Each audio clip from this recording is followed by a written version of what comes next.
fier de faire ce que je fais. Toi, ce que tu veux faire, puis rester chez vous, puis ça t'appartient. Mais si tu veux changer, fais un move, man.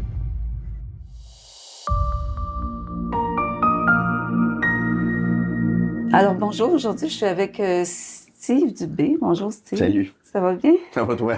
Écoute, Good. Steve et moi on se connaît depuis très longtemps. Mon Dieu, ça doit faire plus de 20 ans. Oui, faut au moins 20 ans. Tu as été mon entraîneur privé, tu m'as coaché, comme on dit, pour les saines habitudes de vie. Oui, mais ça fait longtemps, ça. Oui. Mais oui. Ah oui. Donc Steve, toi tu as une formation, tu es bachelier en éducation physique et puis tu as fait plusieurs perfectionnements par la suite. J'aimerais que tu m'expliques un peu comment tu as cheminé pour te perfectionner. J'ai fini mon bac en 99.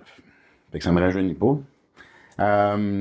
Puis, suite au bac, ce qui est arrivé, c'est que je trouvais que il y avait des éléments qui manquaient.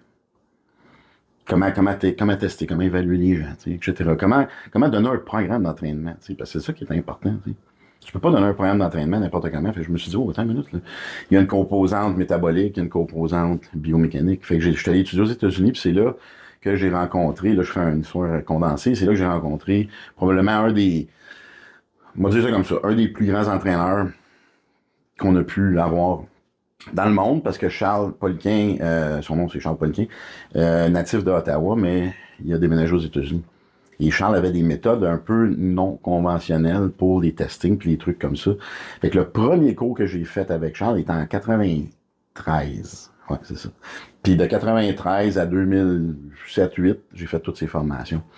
Puis après, j'ai vraiment changé d'autres. Lui, Charles, il était spécialisé en nutrition, kinésithérapeute. Ouais, c'est son cheminement à Charles, à la base, là, il était entraînement pour les athlètes olympiques de bobsleigh à Calgary. Puis il a cheminé. Là, c'est nébuleux, là, je ne sais plus dans ces quelles années, mais il a amené un programme nutritionnel qui s'appelle la biosignature, qui est relié au pourcentage de gras par rapport à ton système hormonal. J'avais fait ça, c'était bien intéressant. Puis, après ça, il a fait des testings musculaires ça s'appelle la balance structurale. C'est lui qui a inventé ça. Comment avoir une balance structurale. Puis les autres cours étaient des entraînements par rapport à ça. Moi, j'ai le niveau 3. Là, c'est sa fille qui a pris la barre de la compagnie. Et ça s'appelle plus Poliquin, ça s'appelle Strength Sensei maintenant. En tout cas, c'est quelqu'un qui t'a beaucoup influencé. Puis, mais tu as fait une spécialité aussi en kinésiothérapie. Il n'y avait pas à ce moment-là le cours de kinésiologie. Il est arrivé, moi, quand je finissais mon bac, le cours est arrivé. Fait que j'ai pris mon attestation de l'UQAM. J'étais allé à l'Université de Montréal, c'est comme le berceau, si tu veux, de la kinésiologie. Et j'étais allé voir, j'ai demandé, est-ce que je peux avoir une attestation comme kinésiologue, tu sais? Puis ils me l'ont donné. J'ai eu ça en 2002-2003 environ. Par la suite, j'ai fait un cours qui fait partie de la kinésithérapie, mais c'est comme une petite branche. C'est le taping sportif. Tu sais, les fameux tapings d'épaule là, qui étaient très populaires dans le CrossFit à un moment donné. Là. Et les abrasions faciales pour briser les adhérences musculaires. Fait que ça, c'est une portion de ça. Moi, ce que je me souviens de toi, c'est que tu es quelqu'un qui est avide de connaissances. Tu lis beaucoup, tu es toujours en formation. Ça, c'est quelque chose qui m'a fait beaucoup marquer les premières années qu'on se côtoyait. Puis, l'autre point qui m'a vraiment fascinée, c'est vraiment ta volonté d'exprimer aux gens et d'expliquer l'importance de prendre soin de son corps. On dit un corps sain dans un esprit sain. Et quand tu prodigues des entraînements, c'est quelque chose que tu t'investis avec l'individu. Peux-tu expliquer un peu comment tu bâtis justement l'entraînement pour une personne? Moi, la première chose, c'est drôle que tu me parles de ça parce qu'hier, j'ai une nouvelle cliente qui a commencé. Et puis, bon, elle est à l'air de l'informatique un peu plus, hein, fait que malgré mon âge, il faut que je m'adapte. Donc, je fonctionne par formulaire. Les formulaires que j'ai, c'est pour apprendre à connaître le client. Une fois que les formulaires sont faits, je fais une entrevue téléphonique. Fait qu'on appelle ça la rencontre exploratoire en vidéo. Et par la suite, là, à ce moment-là, je suis capable d'émettre un programme via des testings musculaires. Fait qu'il y a quand même des étapes. Tu sais, c'est pas OK, tu veux ça, je te donne ça. C'est parce que moi, je veux toujours relier la capacité physique du client, la capacité mentale, parce que les deux fonctionnent ensemble. Ça, c'est important. C'est exactement ce que j'allais dire. Ça, c'est important. Puis c'est parce que il y a je veux perdre du gras. ou du poids, peu importe. On va y aller avec le plus populaire. Parfait. C'est quoi ton état d'esprit présentement pour perdre du gras? Parce que si tu es dans un état dépressif, puis je te fais une restriction calorique ou je te pousse à aller au gym, puis tu n'es pas dans un bon état mental, ça ne fonctionnera pas super bien. Ce qui est important, c'est en bon français, de tuner les deux. Pas nécessairement par l'apport de suppléments, des trucs comme ça, mais c'est de commencer avec des step by step. Puis tu sais, ça a été prouvé que l'entraînement va aider au meilleur fonctionnement du cerveau, l'acétylcholine, etc., etc. Parce que tu crées une certaine euphorie, tu as du plaisir à le faire. D'où l'importance de commencer avec des programmes réalisables. Tu sais, je travaille avec l'objectif SMART, là, que tu comprends, que tu connais, là. Puis il faut que le client ait du plaisir avant de rentrer dans la zone que j'appelle la zone un peu plus restrictive. Fait que c'est pour ça que moi, j'aime ça travailler de cette façon-là. Ah, mais écoute, c'est fascinant. Tu as vraiment un programme qui est très adapté, puis aussi qui prend la santé globale de l'individu. Quand tu fais justement ces programmes, en même temps, tu vas avec ce que j'appelle l'entraînement par palier. Ouais. Moi, tu es la première personne qui m'a entraîné avec ce concept-là aujourd'hui. C'est plus connu. Puis, est-ce que tu peux expliquer pourquoi toi, tu avais instauré ça? Écoute, on parle là, il y a 18 ans. Ouais. C'est que dans ma carrière, je regardais, quand je travaillais sur les planchers, comme on appelle, tu travailles sur le plancher au gym, je regardais le monde venir s'entraîner, puis là, tu regardes un homme régulier, 35 ans, homme d'affaires, il rentre au gym, embarque sur le leg press, 5 plates de chaque bord, puis il se met à pousser ça. OK. Là, j'allais le voir. Parce que j'étais comme ça. Croyez-le, j'étais comme ça. T'as-tu du plaisir à faire ça? Ouais, pas tant, j'ai mal dans le dos, j'ai mal dans la hanche. Là, est-ce que tu as fait une balance structurelle? Est-ce que ta cheville, tes genoux, tes hanches sont en bonne fonctionnalité biomécanique? Est-ce que tes fonctions biomécaniques sont up and running? Tu sais? Fait que j'ai développé le principe inside out. Donc, tu travailles la musculature profonde vers la musculature externe. Les gens sont, en bon français, sont drivés par le résultat final. Tu sais, je vais avoir l'air de tout ça, tu sais. Oui, je comprends ton goal, là. Mais c'est que si tu pars trop vite, t'auras pas de fun dans le processus, puis je te dis 10, 12, 15, 18 semaines. Comme là, présentement, les résolutions, c'est fini, là, les gyms sont vides. La durée moyenne, quand t'as pas de plaisir, c'est 1 mois et demi. Parce que dans le cerveau, il fait, tu sais, le cerveau, comment il fonctionne, quand ça vient difficile, il va se braquer. Fait qu'il faut y aller de façon progressive. Puis c'est très cocasse, parce que la semaine passée, j'ai un de mes clients que lui, il revient d'un accident. Puis il était déçu, là, j'ai le classique, c'est plate, m'a recommencé à zéro. Tu recommences jamais vraiment à zéro, tu sais. Mais là, ce que j'ai dit, tu recommences à 0.5, c'est un ami passant, on est parti à rire, tu sais. Mais il dit, on a recommencé avec ses épaules, parce que tomber sur la glace, c'est Tu voulais l'encourager. Oui, c'est ça, au moins pas le mettre à zéro, tu sais. Un peu d'espoir, tu sais. Et là, j'ai dit, on va commencer avec la base. Mais, tu vas le sentir. Fait qu'il me texte vendredi, il me dit, hey, écoute, tu m'as pas donné des gros exercices. Fait qu'il y a toujours une progression. Il y a toujours une évolution. Puis, à un moment donné, les gens ils vont développer, tu sais, la dopamine, la sérotonine, puis ces hormones-là, tu sais. Mais, tu peux pas partir trop raide. Puis ça, c'est mon concept. Parce que si tu pars trop raide, ton cerveau va se braquer, puis va se fermer.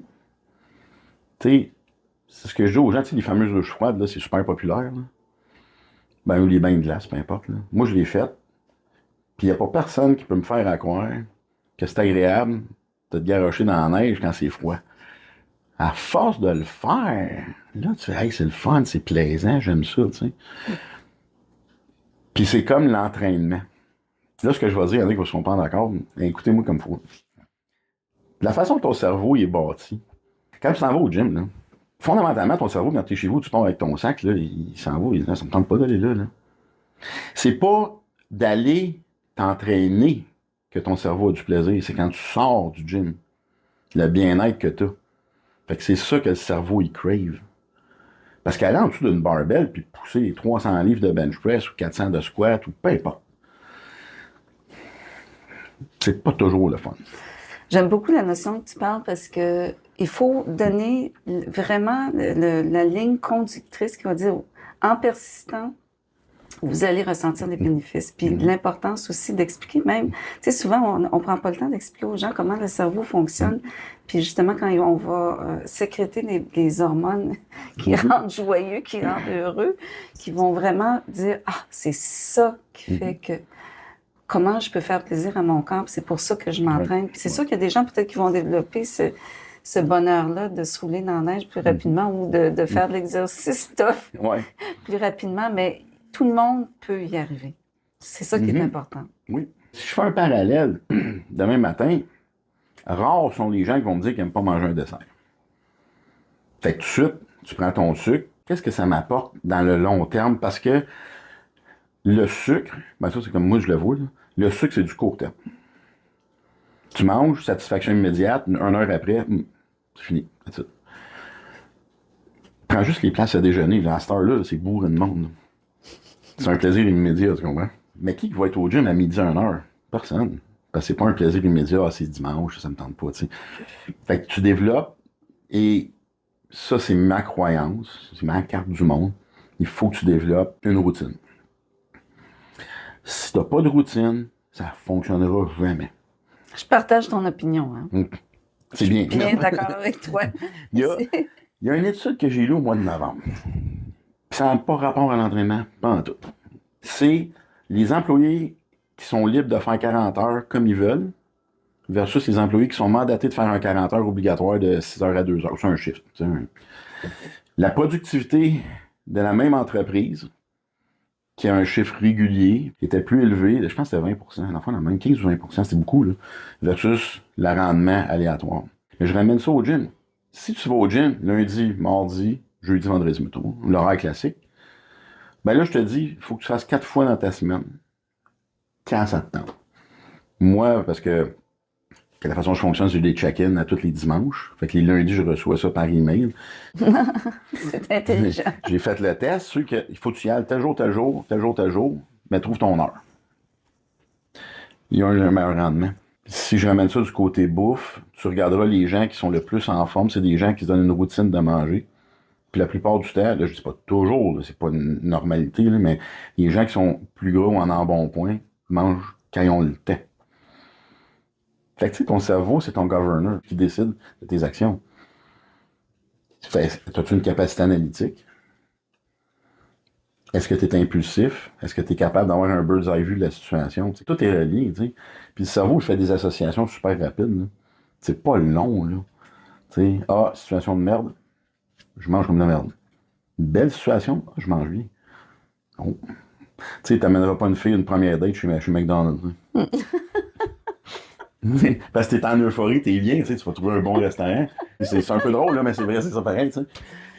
Puis, je pense sincèrement que les gens devraient avoir une routine, mais c'est que les vrais entraîneurs, comme moi puis mon groupe, mon équipe, dans le fond, ben, qu'est-ce qu'on fait, c'est qu'on transmet l'information, on explique aussi, puis on questionne les gens. En quoi c'est important pour toi de faire l'exercice?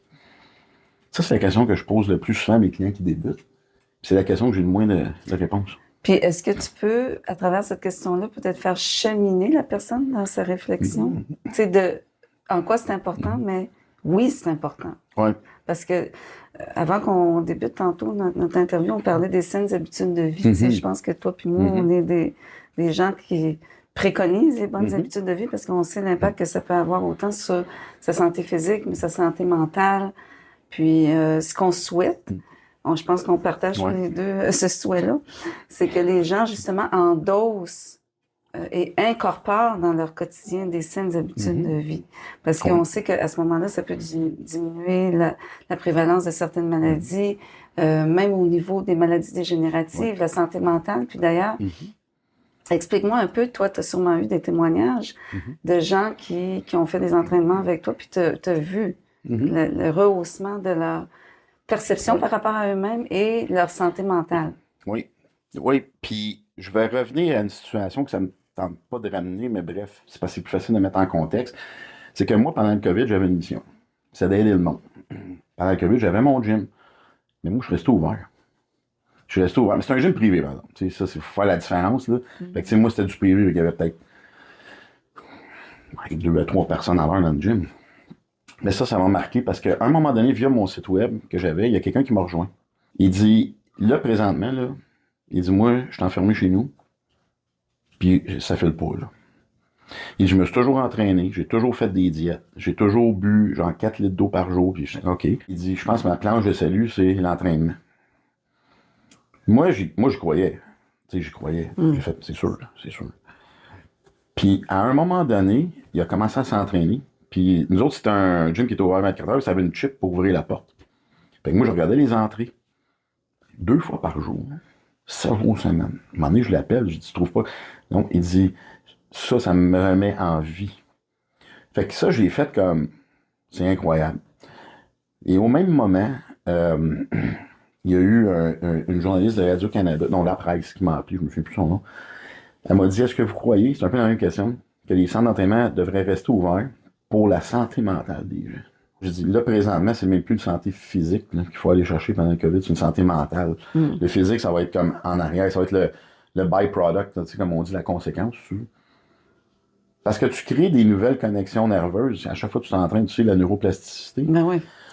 Puis, c'est parce que, qu'est-ce qui est arrivé, c'est que t'es enfermé chez vous, puis, tu sais, t'as Netflix. Tu sais, ta neuroplasticité à prendre une marche de 15 minutes dehors, c'est pas terrible, tu sais.